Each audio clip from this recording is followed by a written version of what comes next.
So hello everyone, welcome back to Mr. Awesome Club. So today in this video we are starting something very exciting, our Linux series part 1, and that is introduction to Red Hat Enterprise Linux.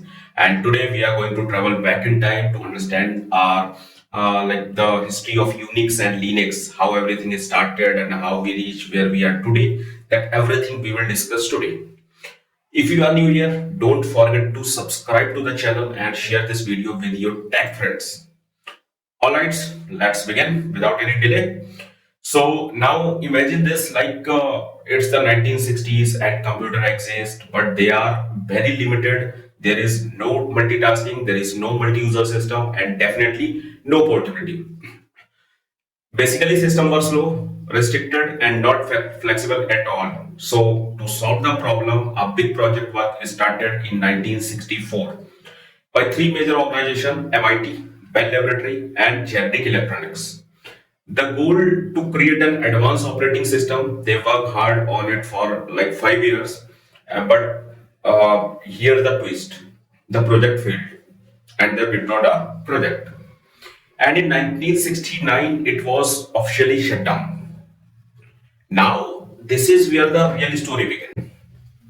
Even though the project was closed, but two brilliant scientists refused to give up. And they restart the project, and they were Dennis Ritchie and Ken Thompson. Instead of quitting, like they said, let's begin the project again and let's build something better. And they start working on their own project. Now, here's something very important. These two are the same people who created the C programming language, right? If you are related to the like programming language field, so you know very well. Ken Thompson and Dennis Ritchie were the developer of C language. They use C language plus assembly language to build a brand new operating system, Unix. Initially, Unix was called like UNICS, Unix, which stands for Uniplex Information and Computing Services. So if you ever see the spelling online, don't get confused. That was the original name. Now let's understand something very important. Like in the 1970s, they developed the kernel. But what is the kernel? Now the question, when they developed Unix, that was the kernel. Unix is a kernel, that's not operating system. So now what is the meaning of kernel? So think of it like this. The kernel is the heart of the operating system. And operating system is made up of two parts, kernel plus utilities. Kernel does all the real work in the background, like running process, managing memory, communicating with the hardware, and utilities are what you see like icon, interface, menu, application. So these are the utility part, right? So simply remember operating system is equal to kernel plus utilities. Now coming back to Unix. It was introduced around 1971, but initially no one bought it, and because it was still in beta stage, they finally in 1975 the first Unix license was sold to the University of Illinois. And from there, Unix started growing rapidly, and many different version flavor of Unix was developed. And many of those technology are still used today also. And that's how the foundation of modern operating system was built, including the one of used today, that is Linux. Right? So if I will show you firstly the flavor or the derivative of Unix. First one is BSD. BSD means Workplace Software Distribution. If we talk about BSD, so it was developed at the University of California, Berkeley, and it was mainly focused on networking feature, and it play a very important role in the development of modern networking system. Second one is Solaris. Solaris was developed by Sun Microsystem, and they used the Unix kernel and built Solaris on top of it. It is mainly used in enterprise servers. AIX was developed by IBM, and it's also an enterprise level operating system widely used in large organization. HPUX, so HPUX was developed by HP, Hewlett Packard. Again, this is used in enterprise environment. macOS. macOS, one of the most popular Unix-based system in is macOS and developed by Apple, and it is still widely used today. So everyone knows that, right? So these were some major Unix flavor. Now the question is, if Unix was so powerful, why wasn't it widely used? It is in use, but mostly Linux used. Why? So here, like A few reasons are that. First one is CLI based, command line only. So when Unix was introduced, it was completely CLI based and there were no graphical interface which made it difficult for beginner to use. Second is paid, that's not free. So if you wanted access to the source code, you had to purchase a license. Only after paying you could access the code, modify the operating system. Third one is hardware dependent. Unix was hardware dependent. Like to use Mac OS, you need an Apple system. For HP UX, you need HP hardware. For AIX, you need IBM system. Right? So it was not flexible like modern operating system. That's also a reason. Because of all these limitations, people start looking for a free and open alternative. Now comes a very important part, that is GNU project. In 1983, a person named Richard Stallman started the GNU project, and his goal was very clear: create an operating system like Unix, but it should be completely free. Right? And he also planned to develop essential components like GCC compiler, bash shell, other system utilities, because these components were missing in Unix at that time. Now, here's the interesting part: GNU created many tools, but if it did not have its own kernel. So where did Linux comes from? Linux was created by Linus Torvald, a student at the University of Helsinki. He was inspired by an operating system called Minix. What is Minix? If you don't know that, so we can say like it was a Unix-based operating system created by a professor of for teaching purpose, and the name of that professor was Andrew Taventum. Right, that's the name. Designed for students to learn OS concept, but Minix was also limited and not fully open for modification. So Linus Torvald studied Minix, understood how it works, and then decided to create his own kernel. He developed a new kernel and uploaded it publicly over the internet, and this kernel was Linux. Right? Linux is not a complete operating system. Just remember that. It is a kernel. And kernel already we discussed. It's a part of operating system, not full operating system. Okay, so now let's talk about license and growth of Linux. So one of the most important Linux in Linux is GPL, General Public License. The license allow user to use the software freely, modify the source code, distribute it again. Because of GPL, Linux has seen massive growth over the years. If you see growth of Linux, so in 1991 Linux was first introduced, 1993 early distribution started coming, and 2000s Linux started growing in enterprise, 2010 onward, massive adoption in server, cloud and mobile, and today Linux is everywhere. Right? Back in the early days, especially around 1993, you needed strong technical knowledge to use Linux because it was completely CLI based, command line based. Without proper knowledge, it was very difficult to work on it. But now we have graphical also. Right? If you are a beginner, you can start with the graphics plus CLI, and then you can upgrade to CLI only. Now let's understand some important characteristic of Linux which makes Linux great. So first one is multi-platform. Right? Linux is multi-platform. That means you can use Linux on almost every device. Server, laptop, desktop, tablet, embedded system. It supports a wide range of hardware. Also, Linux provide different distribution for different purpose. For server, we have Red Hat, SUSE Linux. For security and penetration testing, we have Kali Linux, Parrot OS, Black Arch. So for every use case, there is a Linux distribution available. Unlike Windows, in Windows, we have Windows 7, 10, 11, right? Which is not the derivative. It's a version of Windows, right? So Linux give you flexibility and multiple options. Second one is open source. Linux is open source. That means its source code is freely available on the internet. Anyone can download it, modify it, and even create their own operating system. This is the main reason why today we have so many Linux distribution available. Different companies and developer use the Linux. That is the reason. Right? So in simple terms, we can say Linux become powerful because it is open source and flexible. Now the third one is file system hierarchy.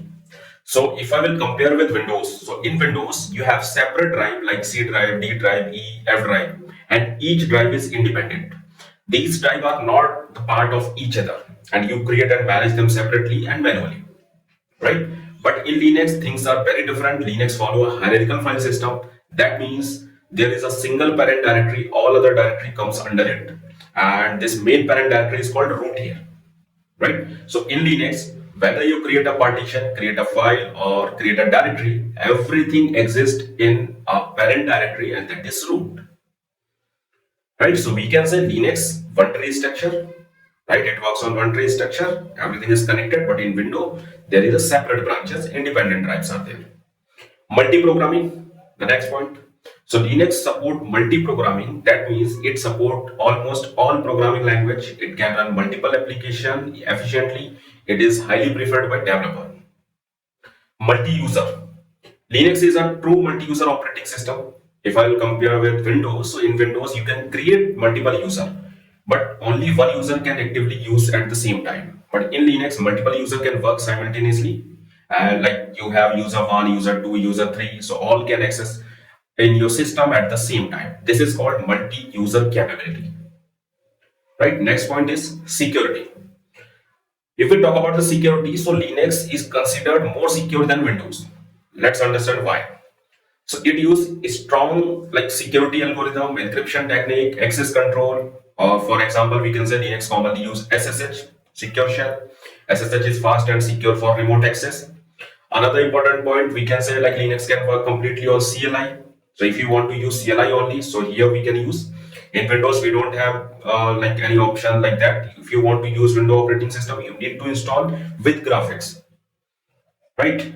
And we can say like here encryption also. In Linux we have SHA encryption, but in Windows we have MD5. So SHA is more strong than that MD5.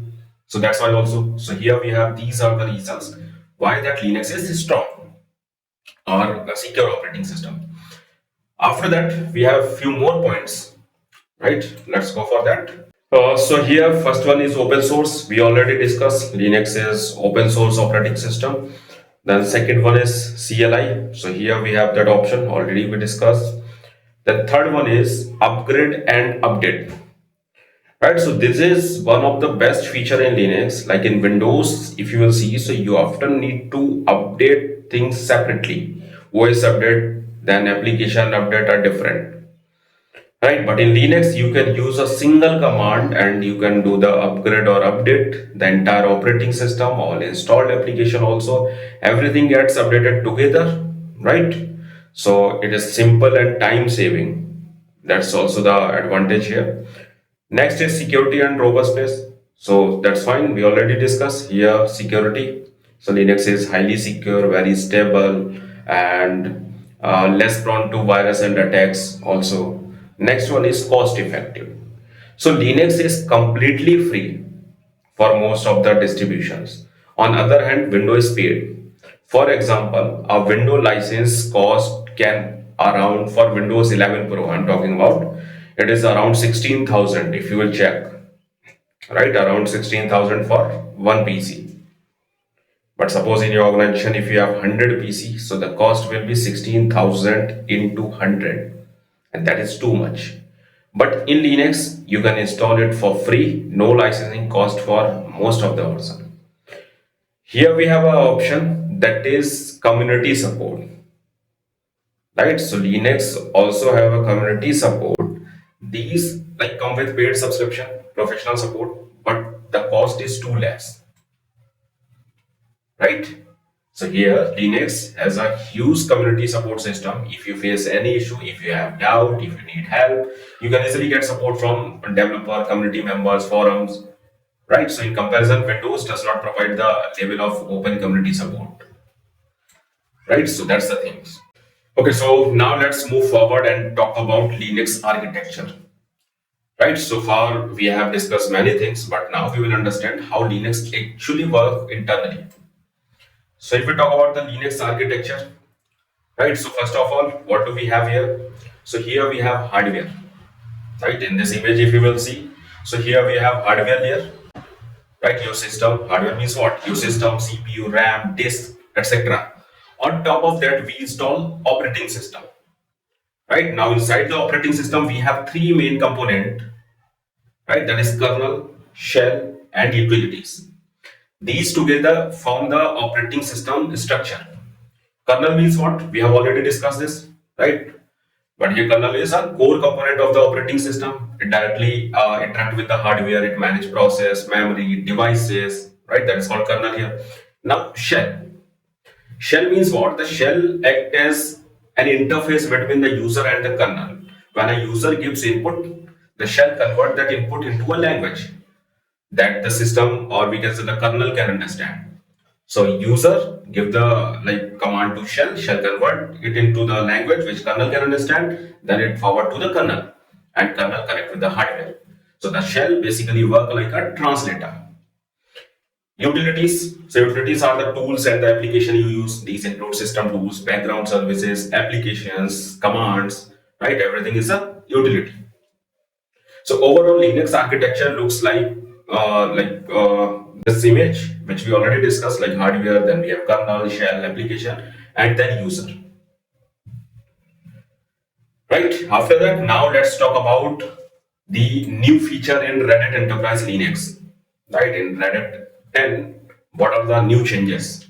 So here, if you will see, first one is RHEL light speed. RHEL light speed means what? It is a AI command line assistant, right? So it's a AI assistant in your RHEL 10. So if you have any issue, if you have any doubt, if you forgot any command and you want to search, so with this AI you can search. So it will give you a response, right? No need to search on the different AI and then just paste the command here. You can check here everything, right? Or you can check like this also. If your service is failed, so you can check why did the service fail. Second one is image mode. Image mode means what? Here we have container based deployment. Earlier we had container option, right? Container means what? In container you can run directly any of the application which is related to any of the operating system. Right? Container is like a box, so where you can directly run or where you can virtualize the application, right? But here we have image mode. Image mode means what? If you want to virtualize your operating system in container environment, that also you can do here. That is the advantage. Third thing is enhanced security. In Red Hat 10, security is enhanced. Here we have post-quantum crypto support. Here we have encrypted DNS. Here we have HSM support. So these are the security enhancement feature. AI and machine learning platform. So here we have AI framework integration have done, vector database, Red Hat OpenShift AI Foundation. These are the new features which is launched here.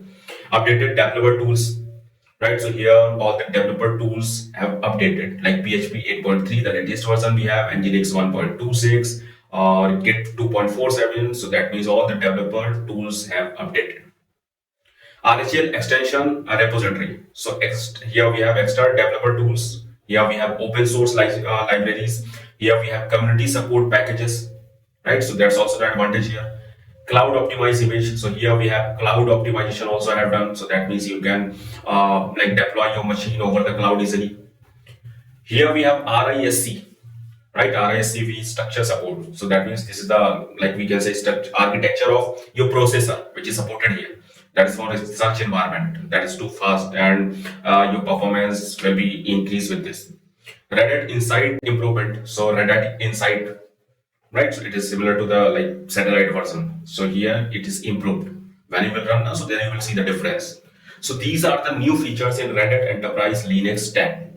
Right, so guys, that's all about for today. Here today we discuss the introduction to Red Hat, history of Unix, Linux, and the feature which makes Linux to great. Everything we discuss. If you are a beginner, this part is very important for you, right?